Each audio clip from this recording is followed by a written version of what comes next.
మన inner peace YouTube ఛానల్లో ఈరోజు మనం ఎంతో అరుదైన అత్యంత ఆధ్యాత్మిక స్థితిని పొందిన ఒక మహనీయురాలు అవధూత శారదాదేవి గురించి తెలుసుకుందామా. అవధూత అనే పదానికి అర్థం ఈ ప్రపంచంలోని అన్ని బంధాలను, అహంకారాన్ని, మనస్సుని దాటి తన నిజస్వరూపంలో స్థిరపడిన వ్యక్తి. అవధూత శారదాదేవి కూడా అలాంటి మహోన్నత స్థితిలో జీవించిన మహాత్మురాలు. ఆమె జీవితం మనకు ఒక గొప్ప సత్యాన్ని గుర్తు చేస్తుంది. ఆ సత్యం ఏమిటి అంటే, దైవాన్ని వెతకాల్సిన అవసరం లేదు, మనసు నిశ్శబ్దమైతే దైవమే మనలో వెలుగుతుంది అని. దైవాన్ని బయటెక్కడ మనం ఎక్కడికో వెళ్ళి ఎక్కడో వెతకాల్సిన అవసరం లేదు. మన మనసు నిశ్శబ్దమైతే, అంటే ధ్యానంలో మనం శూన్య స్థితికి, థాట్లెస్ స్టేట్కి మనం రీచ్ అయితే ఆ దైవమే మనలో వెలుగుతుంది అని. ఎంత అద్భుతమైన సత్యాన్ని ఆమె జీవితం గుర్తు చేస్తుందో కదా. ఆమె సాధారణంగా కనిపించిన, ఆమె మాటల్లో అపారమైన జ్ఞానం, ఆమె చూపులో అనంతమైన కరుణ, ఆమె మౌనంలో దివ్యమైన శక్తి ఉండేదని ఆమెను దర్శించిన అనేక మంది భక్తులు చెబుతూ ఉంటారు. అవధూతలు ఎక్కువగా ఉపన్యాసాల ద్వారా కాదు, తమ సన్నిధి ద్వారా చక్కగా బోధిస్తారు శిష్యులకి. వారి దగ్గరకు వెళ్ళిన వారు తమ ప్రశ్నలకు మాటల్లో సమాధానం కాకపోయినా మనసులో ఒక విచిత్రమైన ప్రశాంతతను తప్పకుండా అనుభవిస్తారు. శారదాదేవి కూడా ప్రతి మనిషిలో అదే దైవ చైతన్యం ఉందని తెలియజేసేవారు. ఆమె చెప్పిన బోధనలలో ప్రధానమైనది ఏమిటి అంటే, నీ మనసును గమనించు.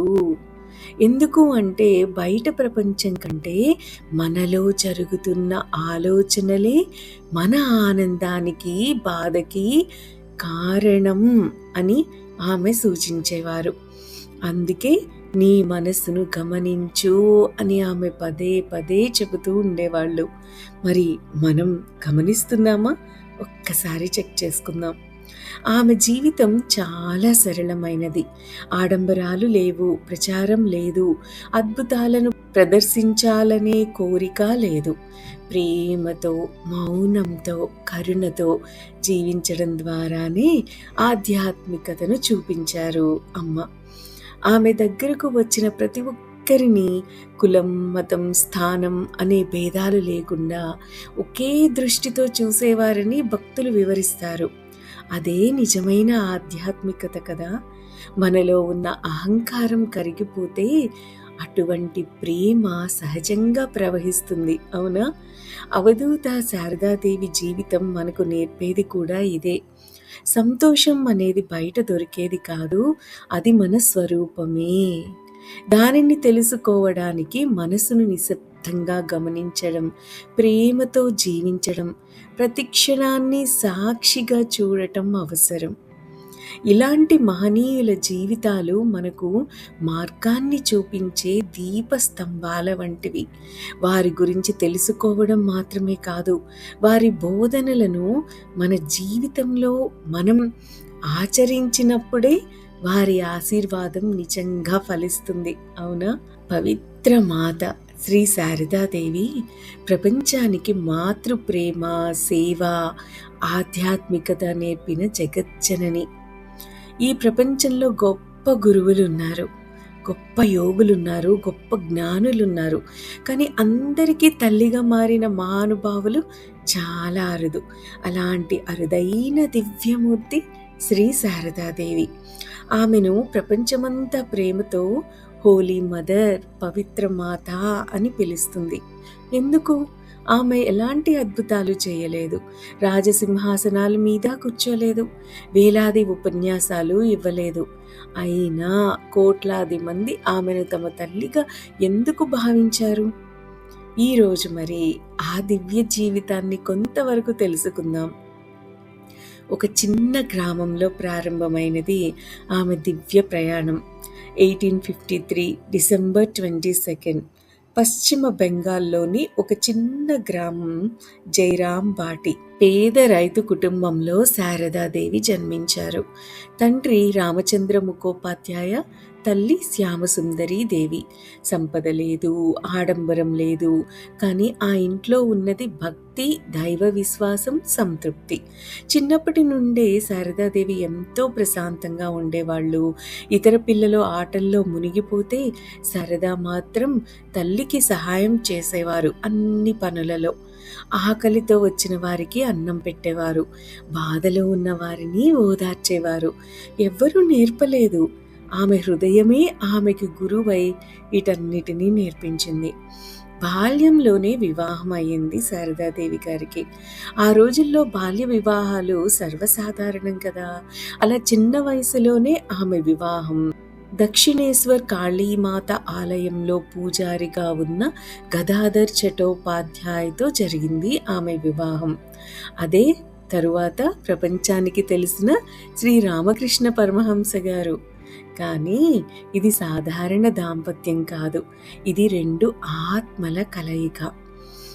శారదాదేవి గారు పెళ్ళైన వెంటనే అత్తగారింటికి వెళ్ళలేదు. చాలా చిన్న వయసులో పెళ్ళైంది కదా. సో కొన్ని సంవత్సరాల తరువాత శారదాదేవి దక్షిణేశ్వర్కు వచ్చారు. ఆమె మనసులో చిన్న సందేహం ఉంది అప్పుడు. ఏమనంటే, నా భర్త ఇప్పుడు గొప్ప సాధకుడయ్యారని అందరూ అంటున్నారు, నన్ను భార్యగా అంగీకరిస్తారా అని. ఒకరోజు రామకృష్ణ పరమహంస ఆమెను చూసి ప్రేమగా అడిగారు, నువ్వు నన్ను మాయలోకి లాగడానికి వచ్చావా అని. శారదాదేవి చిరునవ్వుతో సమాధానమిచ్చారు, లేదు, మీ ఆధ్యాత్మికత మార్గంలో మీకు సహాయం చేయడానికి వచ్చాను అని. ఆ ఒక్క మాట ఆమె జీవితమంతా చెప్పేసింది కదా. షోడశి పూజ గురించి తెలుసుకుందామా? చరిత్రలో జరిగిన ఒక అపూర్వ ఘట్టం ఇది. ఒక పవిత్రమైన రాత్రి, ఫలహారిణి కాళీ పూజ. ఆ రోజు రామకృష్ణ పరమహంస ఒక అసాధారణమైన పని చేశారు. శారదాదేవిని ఒక ఆసనంపై కూర్చోపెట్టి ఆమెను సాక్షాత్తు జగజ్జనని రూపంగా భావించి షోడశి పూజ చేశారు. దేవతకు చేసే ప్రతి ఉపచారాన్ని ఆమెకు సమర్పించారు. చివరికి తన జీవితమంతా చేసిన సాధన ఫలితాన్ని కూడా ఆమె పాదాల వద్ద సమర్పించారు. ఇది కేవలం పూజ కాదు, స్త్రీలోని దివ్యత్వాన్ని ప్రపంచానికి ప్రకటించిన మహా సందేశం. వారి దాంపత్యం ప్రపంచానికి ఒక ఆదర్శం. వారు భార్యాభర్తలు, కానీ వారి మధ్య స్వార్థం లేదు, ఆసక్తి లేదు, ఆధిపత్యం లేదు. ఒకరి పట్ల ఒకరికి ఉన్నది అనంతమైన గౌరవం, పరస్పర దైవభావం. ఈ రోజుల్లో చిన్న విషయానికి గొడవలు పడుతున్న కుటుంబాలకు వారి జీవితం ఒక గొప్ప పాఠం. ప్రేమ అంటే స్వాధీనం చేసుకోవడం కాదు, ఎదుట వారిని వారి దివ్యత్వంలో చూడటం. ప్రేమించడం అంటే ఒకళ్ళని మన స్వాధీనం చేసుకోవడం, మనం అనుకున్నట్టు వాళ్ళు ఉండాలి అని అనుకోవడం కాదు. ఎదుట వారు ఎలా ఉంటే వారిని అలాగే యాక్సెప్ట్ చేయడం. Accepting people as they are, అదే అసలైన ప్రేమ అంటే.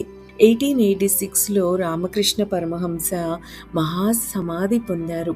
శిష్యులు అనాథలయ్యారు, వారికి గురువు లేరు, ఎవరిని ఆశ్రయించాలి? అప్పుడు శారదాదేవి ముందుకొచ్చారు. ఆమె చెప్పలేదు నేను గురువుని అని, ఆమె చెప్పింది ఒక్కటే, నేను మీ అందరికీ తల్లిని అని. ఆ రోజు నుండి ప్రపంచం ఆమెను మాత అని పిలవడం ప్రారంభించింది. నరేంద్రనాథ్, తరువాతి కాలంలో స్వామి వివేకానంద కదా ఆయన. అమెరికా వెళ్లే ముందు ఆయన మాత ఆశీర్వాదం కోసం వచ్చారు. శారదాదేవి ప్రేమగా అన్నారు, వెళ్ళిన ఆయన గురుదేవుని సందేశాన్ని ప్రపంచానికి చేర్చు, నా ఆశీర్వాదం ఎప్పుడూ నీతో ఉంటుంది అని. ఆ మాటలు వివేకానంద జీవితానికి బలం అయ్యాయి. ప్రపంచానికి వేదాంతాన్ని పరిచయం చేసిన ఆ మహాకార్యానికి వెనుక నిలిచిన మౌన శక్తి శారదాదేవి. ఆమె జీవితం ఒక నిశ్శబ్ద విప్లవం. ఆమె వంట చేసేవారు, భక్తులకు భోజనం పెట్టేవారు, బట్టలు ఉతికేవారు, ఇంటి పనులు చేసేవారు. ఇవన్నీ చేస్తూనే ఆమె మనసు ఎప్పుడూ భగవంతునిలో ఉండేది. ఇది మనకొక గొప్ప పాఠం కదా! ఆధ్యాత్మికత అంటే పనులు వదిలేయడం కాదు, పనులు చేస్తూనే మనసును పవిత్రంగా ఉంచడం. ఆమె అమూల్యమైన బోధనలు ఏమిటో తెలుసా? ఒక భక్తుడు అడిగాడు, అమ్మా, నాకు మనశ్శాంతి ఎలా వస్తుంది అని. ఆమె సమాధానం వింటే అద్భుతంగా ఉంటుంది. ఆమె ఏమన్నారంటే, ఇతరుల తప్పులు చూడకు, నీ తప్పులు చూడు, ఈ ప్రపంచమంతా నీదే అని భావించు, పరాయి వారెవ్వరూ లేరు అని. ఈ ఒక్క బోధన కుటుంబ సమస్యలను, సామాజిక విభేదాలను, వ్యక్తిగత బాధలను ఎంతో వరకు తగ్గించగలదు కదా! మరోసారి ఆమె ఏమన్నారంటే, నేను సజ్జనులకే తల్లిని కాదు, దుర్జనులకు తల్లిని అని. ఒక్కసారి ఆలోచించండి, మన ప్రేమకు షరతులుంటాయి, ఆమె ప్రేమకు షరతులేమీ లేవు. అదే కదా దైవ ప్రేమ అంటే. క్షమించడాన్ని కూడా నేర్పిన మాత. ఆమె దగ్గరకు వచ్చిన వారిలో ఎవరైనా తప్పు చేసినా ఆమె వారిని దూరం చేయలేదు. ఎందుకు అంటే, ఒక తల్లి తన పిల్లవాడు తప్పు చేశాడని ప్రేమించడం ఆపదు. ఆమె కూడా అలాగే అన్నమాట. నేటి జీవితానికి ఆమె సందేశం ఏంటి తెలుసుకుందామా? ఈ రోజుల్లో మనకి డబ్బు ఉంది, సౌకర్యాలున్నాయి, టెక్నాలజీ ఉంది, కానీ ఏం లేదు, మనశ్శాంతి లేదు. ఎందుకంటే మనం బయట ప్రపంచాన్ని మార్చాలని ట్రై చేస్తున్నాం, కానీ మనసును మార్చడం మర్చిపోయాం. శారదాదేవి చెబుతారు, ప్రపంచం మారాలని కోరుకునే ముందు నీ హృదయం ప్రేమతో నిండిపోవాలి అని. శారదాదేవి మనకు 3 విషయాలు నేర్పారు. మొదటిది, ప్రేమించండి, ప్రతి మనిషిని మీ కుటుంబ సభ్యుడిగా చూడండి అని. రెండవది, సేవ చేయండి, చిన్న సహాయం కూడా భగవంతునికి చేసిన సేవే అని. మూడవది, దేవుణ్ణి ఆలయంలో మాత్రమే కాదు, ప్రతి జీవిలో చూడండి అని. శ్రీ శారదాదేవి జీవితం మనకి చెప్తున్న గొప్ప సత్యం, పవిత్రత అనేది బయటకు కనిపించే రూపం కాదు, అది మన హృదయంలో ఉండే ప్రేమ, మన మాటల్లో ఉండే కరుణ, మన చేతల్లో ఉండే సేవ, మన మనసులో ఉండే భగవంతుని స్మరణ. అందుకే ఈ రోజుకి ప్రపంచవ్యాప్తంగా లక్షలాది మంది ఆమెను దేవతగా కాక అమ్మగా పిలుస్తారు. ఎందుకంటే దేవుడు కొన్నిసార్లు న్యాయం చేస్తాడు, కానీ అమ్మ ఎప్పుడు ప్రేమిస్తుంది కదా. శారదాదేవి జీవితం మనకు అదే నేర్పుతుంది. ప్రపంచమంతా నీదే, పరాయి వారు ఎవ్వరూ లేరు అని. ఈ ఒక్క బోధనను మనం జీవితంలో ఆచరిస్తే మన కుటుంబం మారుతుంది, మన సమాజం మారుతుంది, మన హృదయం మారుతుంది. అదే కదా నిజమైన ఆధ్యాత్మికత. శారదాదేవి చివరి రోజులు కలకత్తాకు, జయరాంబాటికి మధ్య పయనిస్తూ గడిపారు. 1919 జనవరిలో జయరాంబాటి వెళ్ళి అక్కడే ఒక ఏడాది కాలం గడిపారు. అక్కడ చివరి 3 నెలలు ఆమె ఆరోగ్యం క్షీణించగా ఫిబ్రవరి 27, 1920న తిరిగి కలకత్తాకు తీసుకువచ్చారు ఆమెని. మరి 5 నెలలు తీవ్రమైన అనారోగ్యంతో బాధపడ్డారు. నిర్యాణానికి ముందు ఆవిడ శిష్యులతో అన్న మాటలేమిటంటే, ఒక్క విషయం చెబుతాను, మీకు మనశ్శాంతి కావాలి అంటే ఇతరుల్లో తప్పులు వెతకడం మానండి, మీలోనే తప్పులెంచి సరిదిద్దుకోండి. ఎవ్వరూ పరాయి వారు కాదు, ప్రపంచమంతా మనదే అని. దీన్నే ఆమె అంతిమ సందేశంగా భావిస్తారు. ఆవిడ 1920 జూలై 20న రాత్రి 1:30కు పరమపదించారు. శారదాదేవి ఏ పాఠశాలకు వెళ్ళి చదువుకోలేదు, పుస్తకాలేమీ రాయలేదు. ఆమెతో ఎక్కువ కాలం గడిపిన స్వామి నిఖిలానంద, స్వామి తపస్యానంద అనే శిష్యులిద్దరూ ఆమె జ్ఞాపకాలను, బోధనలను, సూక్తులను శ్రీ శారదాదేవి చరితామృతం, శ్రీ శారదాదేవి వచనామృతం అనే 2 పుస్తకాల్లో గ్రంథస్థం చేశారు. ముఖ్యంగా ఆమెతో మాట్లాడిన గొప్ప మేధావులు సైతం ఆమె ఆధ్యాత్మిక జ్ఞానానికి ఆశ్చర్యపోయేవారు. ఆమె బోధనల సారాంశం ఇంకొకసారి చెప్పుకుంటూ ముగిద్దాం. క్రమం తప్పక ధ్యానం చేయండి. అలా చేస్తూ ఉంటే మనసు నిశ్చలమై ఒక స్థాయికి చేరి ఇక ధ్యానం చేయకుండా ఉండలేని స్థితికి వస్తారు.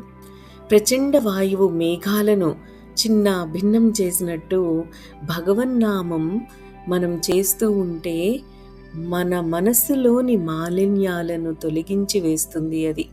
జపం ఒక సాధన, మనం ప్రయత్నించి అభ్యసించాలి. మనకు మనశ్శాంతి కావాలి అంటే ఇతరుల్లో తప్పులు వెతకడం మానేయాలి. మనలోనే ఏ తప్పులున్నాయో గమనించి వాటిని సరిదిద్దుకోవాలి. ఎవ్వరూ పరాయి వారు కాదు, ప్రపంచమంతా మనదే.